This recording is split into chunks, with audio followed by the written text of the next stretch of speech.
today we will learn about application for sisters marriage. किस बारे में एप्लीकेशन याद करना है? Sister marriage. हाँ, आपकी बहन की शादी है, इसलिए आपको एप्लीकेशन लिखना है। कैसे लिखोगे? पहले यहाँ पे टू लिखोगे, टू द हेड मास्टर। ठीक है, क्या लिखना है? जो पेपर में दिया रहता है ये वाला, टू द हेड मास्टर करके। अब लिखा है government middle school Bhopal MP. आपके पेपर में कोई भी स्कूल दिया रह सकता है, किसी में आदर्श विद्यालय लिखा रहेगा, किसी में एकलव्य विद्यालय, तो पेपर में दी रहती है ये वाली लाइन, तो आपको उसको देख करके यहाँ पे स्कूल का नाम लिखना है। अगर आपके एग्जाम में जो भी आता है तो उसको लिखना है। अभी अपने पेपर में समझो लिखा हुआ है भोपाल, तो अपन ने भोपाल एमपी लिख दिया, या अपन जहाँ बैतूल के हैं तो बैतूल एमपी लिख देंगे। लेकिन जो दिया रहता है स्थान पेपर में, उसको पेपर को देख करके और फिर लिखना है। फिर लिखना है सब्जेक्ट। आपने पहले भी पढ़ा है, तो subject and application for 3 days leave because my sister marriage. यहाँ पे सिस्टर्स लिखेंगे। ओके, क्या आ जाएगा? Sisters marriage. मतलब यहाँ पे मैंने एपोस्ट्रोफ एस नहीं लगाया है ना, क्यों? यहाँ पे लिखा है ना सिस्टर्स मैरिज, इसका मतलब होता है बहन की शादी। ठीक है, sisters marriage. Okay, respected sir. ठीक है, respected sir, I beg to say that. सबको इतना याद था है ना? फिर लिखना है माय नेम इज रानी। अब आप कोई भी नाम हो सकता है, रानी हो, ज्योति हो, शिव, लड़के लोग शिवम लिख सकते हैं, जिसका जो नाम है ना, अपना अपना नाम लिखना है। I study in class 8। अब यहाँ 8th में है, जो 6th में रहता है वो 6th का लिखता है, 7th का 7th में लिखता है, 8th का 8th में। अगर आप बड़ी क्लास में जा रहे हो, 9th है तो 9th लिखो, 10th है तो 10th लिखना है, 11th 12th तक के लिखना है। तो यहाँ 12th इन योर स्कूल। ठीक है, in your school. I am going to Jabalpur to attend the marriage ceremony of my sister, है ना, ऑन 27 मार्च 2024।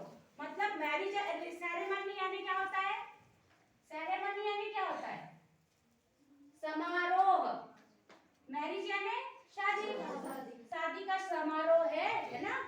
तो बोलते ना रिंग सेरेमनी हो रही है, मैरिज है ना, तो मैरिज सेरेमनी, तो यहाँ पे लिखना है मैरिज सेरेमनी, है ना। सेरेमनी बोलते हैं, क्या बोलते हैं? Ceremony of my sister on 27 मार्च 2024। फिर therefore requested you to grant me leave for 3 days, है ना। इसलिए मुझे आपसे रिक्वेस्ट करनी पड़ रही है, कृपया करके मुझे 3 दिन की छुट्टी दे दो। फ्रॉम करके लिखना है, डेट कौन सी डेट से लेके कौन सी डेट तक के। ठीक है, अभी वहां 27 बोला है और 28 अपन ने यहाँ पे 27 को क्या बोला है? यहाँ पे शादी है, 3 दिन की छुट्टी लेना है।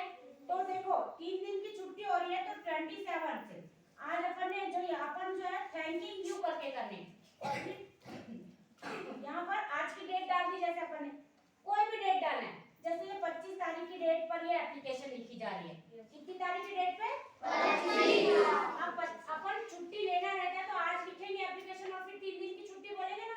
तो जैसे 25 तारीख है तो मतलब अपने को कितनी तारीख की छुट्टी चाहिए? 26 की भी, 27 की भी और 28 की भी। तो अब देखो 27 तारीख को क्या लिख दिया हमने? शादी है।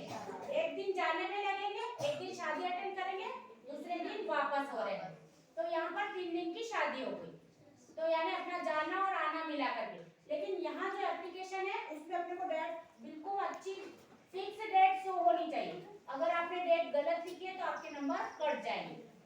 अब यहाँ लिखा है 28, मतलब 20,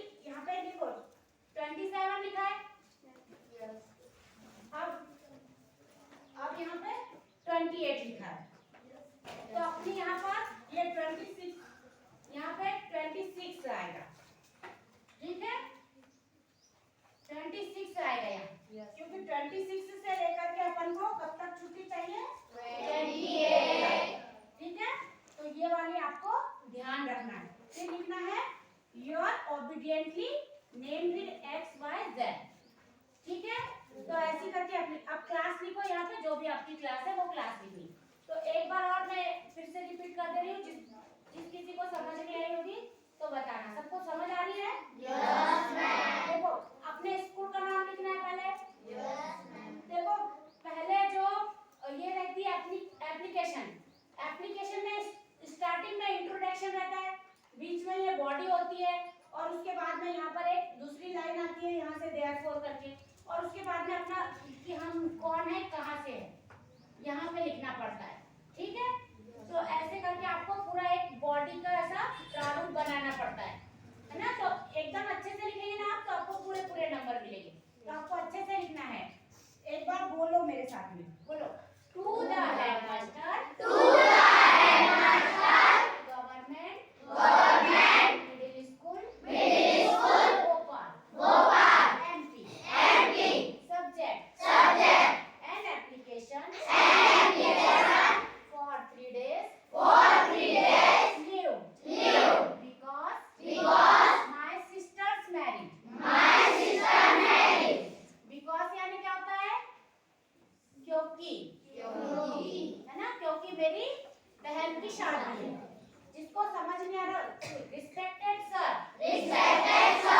I beg to say that my name is Rani, I study in class 8, in your school, I am going to Jabalpur to attend the marriage ceremony of my sister on 27 मार्च, ठीक है। मतलब 27 मार्च को शादी है तो मुझे वहाँ पे जाना है। फिर therefore requested you to grant me leave for 3 days from 26/03/2024। यहाँ 3 की जगह अपन क्या लिख सकते हैं? ऐसे भी लिख सकते हैं 26 मार्च, है ना, 2024। और फिर यहीं से 2 करके, 2 मतलब 2 करके अपने को क्या कहाँ तक लेना है? 28 तक। 28 मार्च मैंने आपको बताया 2024, ऐसा लिख सकते हैं अपन। एक जगह नहीं तो इधर लिखा है ना। फिर थैंकिंग यू, फिर डेट डालना है आज की, है ना। अपनी किस तारीख को अपन ने एप्लीकेशन लिखी वो डेट लिखना है।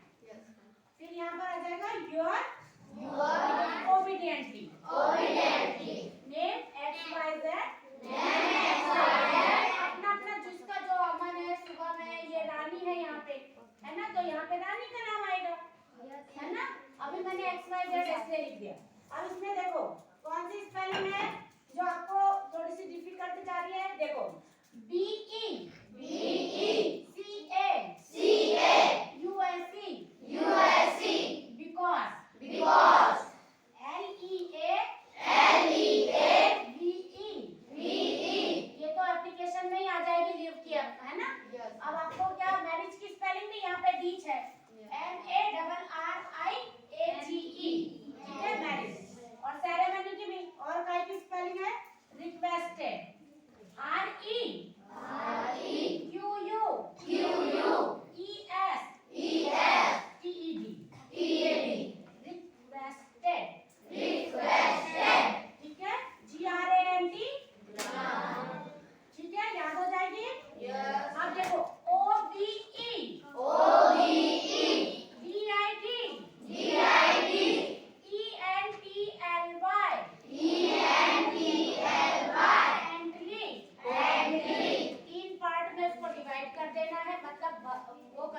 टुकड़ों में तोड़ देना है तो आपको याद हो जाएगी।